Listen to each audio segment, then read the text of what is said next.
obviously travel safe and just live a fun life, really enjoy my life.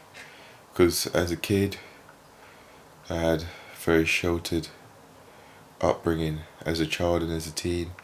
It was very rare to leave the area unless it was for a funeral. I did travel as a teen, but it was very rare. Out of the area, this is anyway. That was very rare.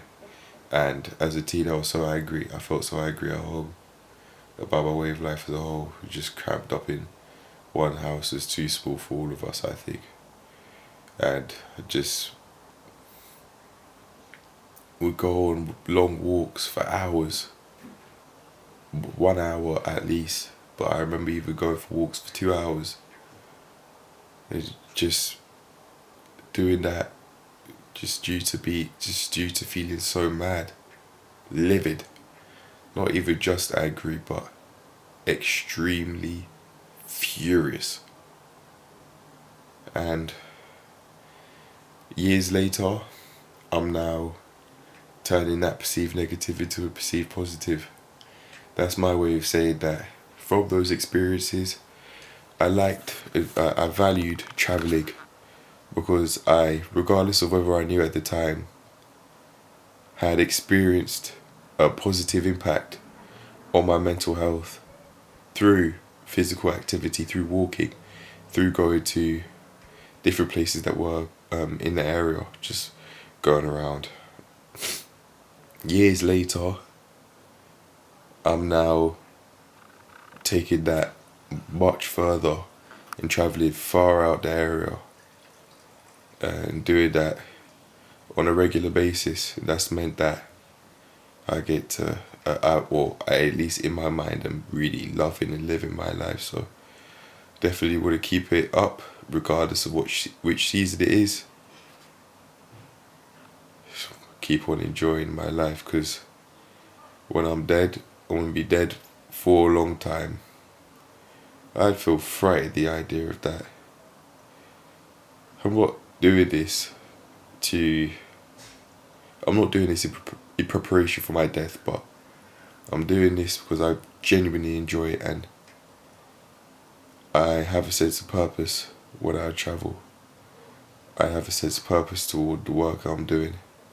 It might not seem like it's paying off immediately, but it definitely will keep on doing that as I keep going deeper down this route, or deeper down the fitness industry.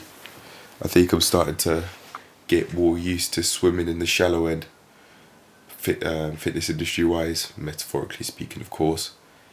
And eventually, I'd be making more money being in the deeper end. Would mean I'd have bigger challenges, potentially bigger issues. I'd have so much money coming in. It's definitely possible. I'd have so much money coming in. I definitely could face bankruptcy. I'd have to be very careful because I wouldn't be dirt poor anymore. I'd be rich enough to afford bankruptcy. So I've got to be very careful. I want to set myself up to be a debt-free individual. I don't want debt on my plate anymore. I want to pay off my student loans, and I can do that through what I've got going on for myself. Business-wise, I just have to keep on learning what works and what doesn't, and develop a middle ground between knowing what to do, doing it, serving the customers in the way they'd enjoy, and serving the customers in the way I'd enjoy, and serving myself actually, I'd say, because I would have to learn enough to be able to serve them competently, whether that be through accredited legal courses that I put on my CV, and also whether that be through my learning that I do outside of it, simply just from reading books. Anyway, I did quite a bit today, and I definitely plan to keep it up, so cheers to that. But I'm off. I'm loving life. I might not have anywhere near as much money as I could. I'm working on it. That travelling is definitely racking up cost-wise, but so be it. I'm doing what I want to do in my life, and like someone said to me, money comes and goes. doesn't excuse indiscriminate spending, but I really like it.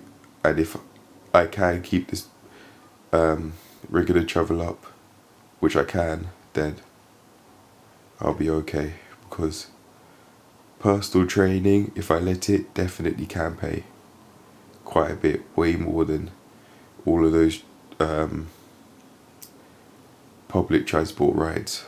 Anyway, that's it. I'm done. I'm not particularly looking forward to when it gets to winter and sleeping in the dark and not being able to film these at the light at this time, but I can't just film them earlier. It's something I can work on. But anyway, that's it. I'm finished. I'm off. Bye now.